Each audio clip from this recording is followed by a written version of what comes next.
Dhanush direct ചെയ്ത് നായകനായിട്ട് അഭിനയിച്ച ഇഡ്ലിക്കട എന്ന സിനിമയുടെ പുതിയ പോസ്റ്റേഴ്സ് റിലീസ് ചെയ്തിട്ടുണ്ട്.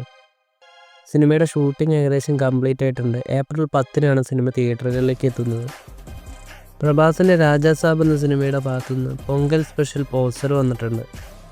തമർ ഡയറക്റ്റ് ചെയ്യുന്ന ആസിഫ് അലിയുടെ പുതിയ ചിത്രത്തിൻ്റെ ടൈറ്റിൽ വന്നിട്ടുണ്ട്. സർക്കിട്ട് എന്നാണ് സിനിമയുടെ പേര്. അതുപോലെ ഏപ്രിൽ മാസത്തിലാണ് സിനിമ തിയേറ്ററുകളിലേക്ക് എത്തുന്നത്. നരിവേട്ട ടൊവിനോ തോമസ് നായകനാവുന്ന നരിവേട്ട എന്ന സിനിമയുടെ ഷൂട്ടിംഗ് പൂർത്തിയായിട്ടുണ്ട്. അതുപോലെ സിനിമയുടെ ഭാഗത്തുനിന്ന് ടൊവിനോ തോമസിൻ്റെ സ്റ്റില്ലും വന്നിട്ടുണ്ട്. ഇഷ്ക് സിനിമയുടെ ഡയറക്ടറായ അനുരാജ് മനോഹറാണ് ഈ ഒരു സിനിമ ഡയറക്റ്റ് ചെയ്യുന്നത്. ഒരു യഥാർത്ഥ കഥയെ ആസ്പദമാക്കി ഒരുക്കിയ ചിത്രമാണ് നരിവേട്ട എന്ന് പറയുന്നുണ്ട്. അതുപോലെ സുരാജ് വെഞ്ഞാറമൂടും സിനിമയിൽ ഒരു പ്രധാന വേഷം കൈകാര്യം ചെയ്യുന്നുണ്ട്. ഒരു പൊളിറ്റിക്കൽ ഡ്രാമയാണ് സിനിമ.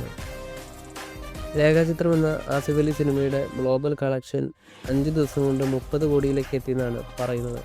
4 ദിവസത്തെ സിനിമയുടെ കൃത്യമായുള്ള ഗ്ലോബൽ കളക്ഷൻ എന്നത് 26,05,00,000 അതുപോലെ കേരളത്തിൽ നിന്നും 4 ദിവസം കൊണ്ട് 10,69,00,000, റെസ്റ്റ് ഓഫ് ഇന്ത്യയിൽ നിന്നും 2,21,00,000, ഓവർസീസിൽ നിന്നും 13,06,00,000 സിനിമ കളക്ഷൻ നേടിയിരിക്കുന്നത്.